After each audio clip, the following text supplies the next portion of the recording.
پہلے تو ہم بات کریں گے روشنی کے حوالے سے اور وہ روشنی جو آپ کے ذریعے لوگوں تک پہنچتی ہے۔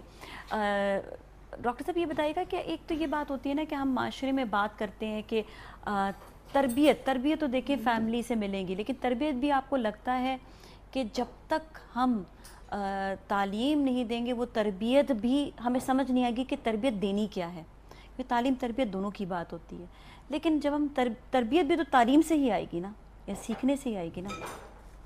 بسم اللہ الرحمن الرحیم۔ سوال آپ کا بے حد عمدہ ہے۔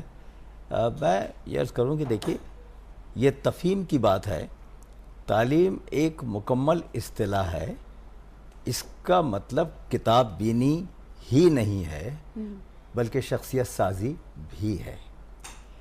علم کی روشنی جس طرح آپ نے ٹارچ کے حوالے سے آپ نے کہا، ٹارچ جب جلتی ہے تو ٹارچ کے پاس یہ نہیں ہے قدرت کہ وہ یہ بتائے کہ کون سا کچن ہے اور کون سا صوفہ ہے، یہ آپ جس طرف لے جائیں گی اس طرف وہ روشنی جو ہے وہ پہنچے گی۔ بڑا زبردست یہی بات تعلیم کی ہے کہ تعلیم بغیر تربیت کے ایک نامکمل چیز ہے، اور تربیت کے ساتھ ہی تعلیم مکمل ہوتی ہے۔ ایک تو یہ حضور انور صلی اللہ تعالیٰ علیہ وآلہ وسلم جب تعلیم فرما رہے ہیں تو عملی صورت میں تعلیم فرما رہے ہیں۔ ہمیں ایک بات یاد رکھنی چاہیے کہ دنیا کی مختلف شعبے کی کیفیت اپنے پاس ہے، ارسطو سے لے کے اور آگے تک ہیگل، برکسا، ان کے فلسفے ہیں، لیکن حضور انور اللہ پاک کا جو پیغام لائے ہیں وہ تھیوری ہے اور حضور کی سیرت پریکٹس ہے۔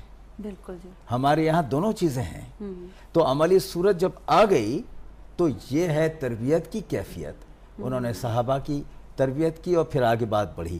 آج اگر کوئی استاد صرف یہ سمجھتا ہے کہ اسے کتاب پڑھا لینی ہے، وہ بھی امتحان کے نقطہ نظر سے، اور طالب علم اگر یہ سمجھ رہا ہے کہ اسے A1 گریڈ لے کے پروفیشنل یونیورسٹی میں داخل ہونا ہے، تو یہ کچا ایم ہے، یہ ادھورا